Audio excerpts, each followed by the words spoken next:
And now, an Envision Financial podcast with Luke Smith on Canberra's 2CC. Luke Smith, good afternoon. Good to see you back, buddy. Well, back again, freshly returned from Queensland, where I was sleeping in air-conditioned bedrooms and swimming in backyard swimming pools. Beautiful. And I've come back to Canberra.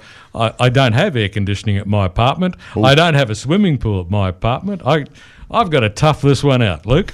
I got a water tank you can come and jump in. We made a swimming pool.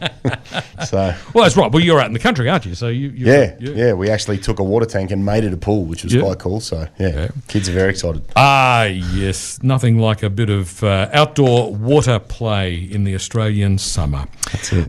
We're back at work, though. We are. Unfortunately. Now, Yes. Luke, what do? I don't really want to be back at work. Is there a way I can reduce my working hours and still make the income I need to pay all my bills? 100%. And I thought this one was quite topical because if one more person tells me I'm not going back, I'm going to shoot my boss, it says to me that there's plenty of people out there that actually like what they're doing. They just don't want to do it 40, 50, 60 hours a week. And in walks the transition to retirement legislation. And we've touched on this one on a number of occasions, but I think at the moment with this return to workplace blues that everybody's sort of either hanging on to, fighting or preparing for next week, this is a really good way for you to use accumulated superannuation. And there are two real sort of goals that you can kick with this legislation. And today it's about funding life. Another way of using this legislation is to maximise deductions, which we'll do in another show. But today's about saying, right, I've got to go back. How do I have this conversation with my boss on the first day back and go, listen, mate, I don't want to be here 5 days a week this year. How about we go to 4 days? And the transition to retirement is a great way to be able to fund the way you're living at the moment. So I earn $100,000. I'm going to 4 days. My salary's going to drop. How can I replace the money that I am choosing to give up by going 4 days whilst maintaining the lifestyle that I'm used to sustaining financially? What we do is we go to our fund and we say, hey, I'd like to take some of my super out as a pension, please. Now, the first trick here is you have to convert your accumulated super to a pension income stream. Two ways to do that. Convert the entire balance or leave $6,000 in your account and move the rest into a pension. And then people always say, well, why don't we just start it all? Because my question to you would be, where are we going to put the superannuation you have to get from your employer? Because a transition to retirement account cannot receive contributions. So yes, you will end up running two funds effectively. Now, don't let this stupid assumption of, I've got two funds, it's twice the cost. Garbage. Okay? We need to use the funds and the structures available to us to maximise our cash flow and our lifestyle choices. So, boss agrees, you can do 4 days. I've got to find 25 grand. Right. I go to my superannuation fund. The rules of a transition to retirement pension say you must take between 4% and 10% in any financial year where you are under 65. So, have I met my preservation age to get my super? Yes, I'm 60. Great. I'm eligible to use this legislation. I can go to my fund and say, I have $500,000 in the fund. I'm going to convert $490,000 to a transition to retirement pension. And I would like 10% of my benefit paid to me, please, on a tax-free basis into this bank account tomorrow. And you submit the necessary paperwork with the fund. They will process all of that, and on your paperwork they will ask you, are you eligible to use this legislation? Am I over 60? Tick. Where would you like it paid? Here's my bank account. What would you like? Now, where you're starting a pension during the financial year, so we're halfway through effectively, a fund will give you a prorated minimum between now and the 30th of June. The best way to control the number that you get is you can go to them and ask for the maximum at any point, and it does not get prorated. So if you started your benefit with $490,000, you can go to them and say, I'd like $49,000 paid next week into this bank account, and it comes out to you tax-free. Now, we've got $49,000. We only needed $25,000. So could you put the money back into the account that you left open? Sure. Is that a good way to increase the tax-free component of your fund? Sure. Could you put it back into your existing account and claim a tax deduction with the difference? Sure. Provided you have room in your concessional limit or you use the catch-up legislation, great. So you might also say, well, I'll take the difference and I'll park it in the offset account of my mortgage. And now I've just made a tax-free home loan repayment with the difference between 49 and 25. You might want to clear a car lease. You might want to pay some kids' school fees. You might want to pay off HECS. The transition to retirement legislation is a wonderful way to get tax-free money out of super, which is far more powerful than saving after-tax wages. But it allows you to say to the boss, hey, 4 days a week's great. I know I'm going to drop down to 75,000 or 80,000 bucks. No problems.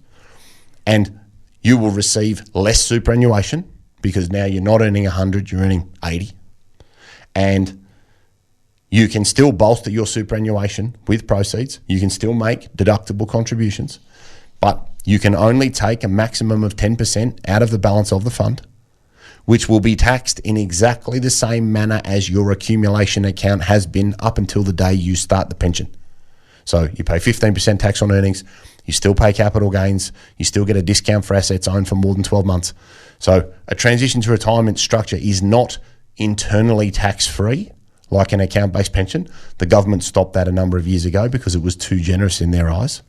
So whether it's accumulated super or transition to retirement, you're not losing out. You're not paying any money on the money that you take out because you're over 60. You actually don't need to reduce your work hours in most situations. So a big misconception is, well, I can't work 40 hours, I need to do less. No. You might love your job and say, I want to do 40 hours, but I still want to use the transition to retirement legislation to pay off my home loan. Great. You can do that. You can take the money out in any frequency that the fund allows you to access it under. I'm a generally big advocate of controlling the cash flow and taking 10%. I'm also strategically more inclined to do it that way because you might get to June, take 10%. 1st of July, new financial year, another 10%. So in that example there where we've got 490,000, we've taken 49 out. Now, your fund might grow, your fund might get up, your fund might go down. Let's say you had 490,000 on the 1st of July. You could take another 49,000 on the first day of July because it's a new financial year. You've got two lots of 49,000 allowing for some growth within the fund off your mortgage, covering cash flow, still working 4 days a week. So it's a wonderful strategy. So you can remain in the workforce and still earn some money and be using your brain and being part of something socially.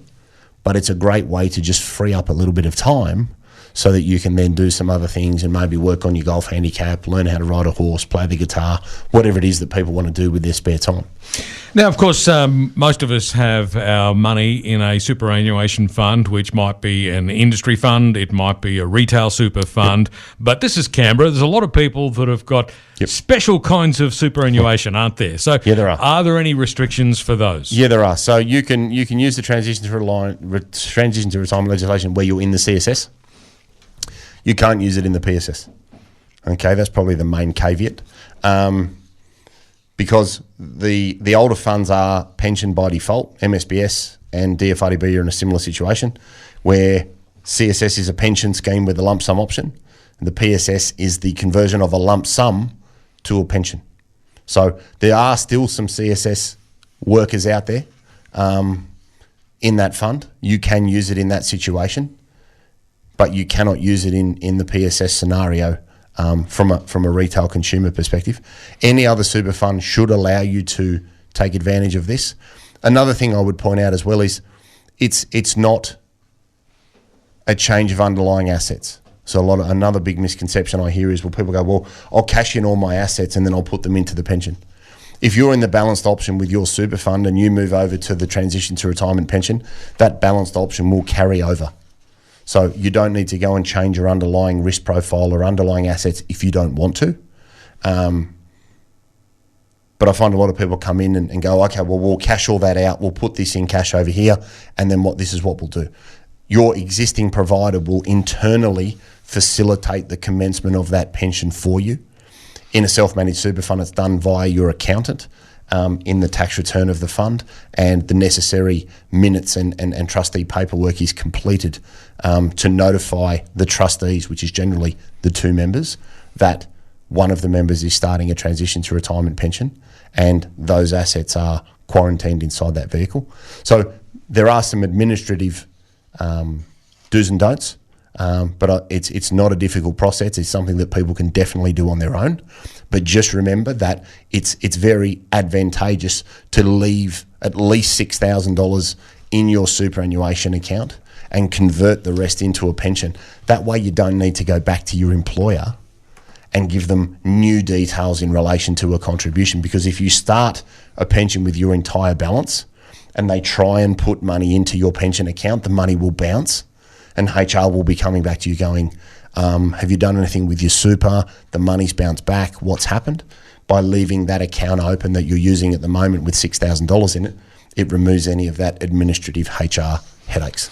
Okay, so is the paperwork simple and straightforward? Yeah, look, it's as difficult as we would like to start a pension, tick. When would you like to start it? This date. Are you eligible to start it? And in there you'll have a range of boxes. Are you over 60? Tick. Where would you like it paid? Your bank account. What frequency would you like the payment? Annually. Sign, send it back. That's it. Pretty straightforward. It is that easy. It is not something that people should be perplexed about, but I think it's a wonderful strategy that is very underutilised because of the perception that, oh, but my balance is going down.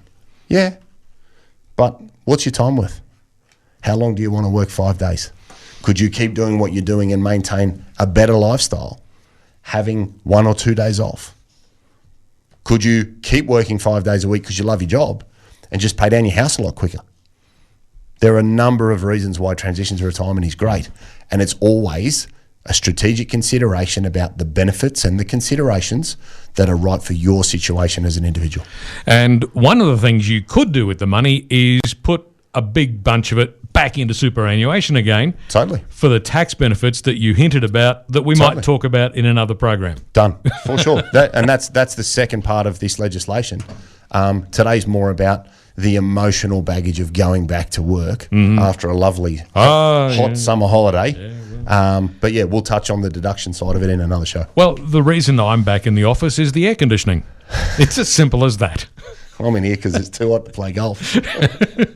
Luke Smith from Envision Financial is with me in the studio today, and we've been talking about using a transition to retirement in order to reduce your hours at work.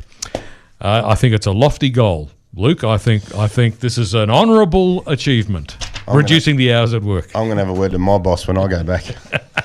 See what do we need to remember about transition to retirement? Yeah, so first of all, check with your employer. Ask first, don't assume, because that can lead to some tears. Go to your fund and find out what they need to actually start the pension. So there are a list of requirements, so you need to be eligible. You need to notify them of the commencement date. You need to know how much of your accumulated super you're going to convert to a new account. When do you want the payment? How do you want the payment? And where's the payment going to go? All very, very straightforward on the forms provided by your superannuation provider. Don't step away from this strategy thinking that, what about my tax return and what about the money that comes out is tax-free. So if you get out 10 and you're on a marginal tax rate of 30 cents in the dollar, that's worth a lot more to you, because it's far more powerful than having to earn the money, then pay the tax on it and then use it. So think about reducing your work hours, but also think about the difference. So if you only needed $25,000 in the example that we spoke about before the ad break, but your minimum is 49, you could use the difference as a deductible contribution to lower your tax, provided you have room in the caps. You could use it to pay off a mortgage. You could use it to pay off a car lease. You could use it to pay off a HECS debt. You could use it to pay the kids' school fees. So it's a very good way to clean up some outstanding expenses, great way to clear a credit card. So really think outside the box, because having access to tax-free money, yes, your super balance will go down, right? If that shocks you, maybe you shouldn't be doing it. But think about the better outcomes that are available with the use of that money, because you're also going to continue receiving your superannuation contributions into your existing account, where you've left at least $6,000 in the account so that it stays open. And I say six because that's the minimum balance under the legislation before the government will then step in and very kindly close your account for you on the assumption that you don't need it or you forgot about it, which is another whole show in itself. But yep, minimum of 6,000 generally, but check with your fund provider. Keep that open. That way you don't have to go and change anything with your employer. Remember that if you do want to use the money and put the contribution in, you don't have to do it straight away. You can do that prior to June as a deductible contribution. And I have no doubt we'll touch on the mechanics of how to do that before 30 June. But consider this legislation as a way to really just sort of maintain some lifestyle, or sort of creep your way into retirement while you find out how you're going to fill these extra hours with social activities. Indeed. And time to read more books. Totally. Where can listeners get more information? Yeah, so office number is 6260-4749. We've got envisionfinancial.com.au on the internet. We've got the podcast, The Strategy Stacker, Luke Talks Money on iTunes and Spotify. We've got Envision Financial Canberra, where we've got a backlog of all of our shows. So you can watch it on your phone, your computer or your telly. And it actually surprises me that the proportion of people that watch our show on the TV, all right, I would have thought it would have been more sort of phone or tablet. And Transition to Retirement has an entire chapter in Smart Money Strategy, Your Ultimate Guide to Financial Planning, in all good bookstores and on Kindle. Sensational. Luke, we'll catch up with you again next Friday. See you next week. Luke Smith from Envision Financial, back again next week.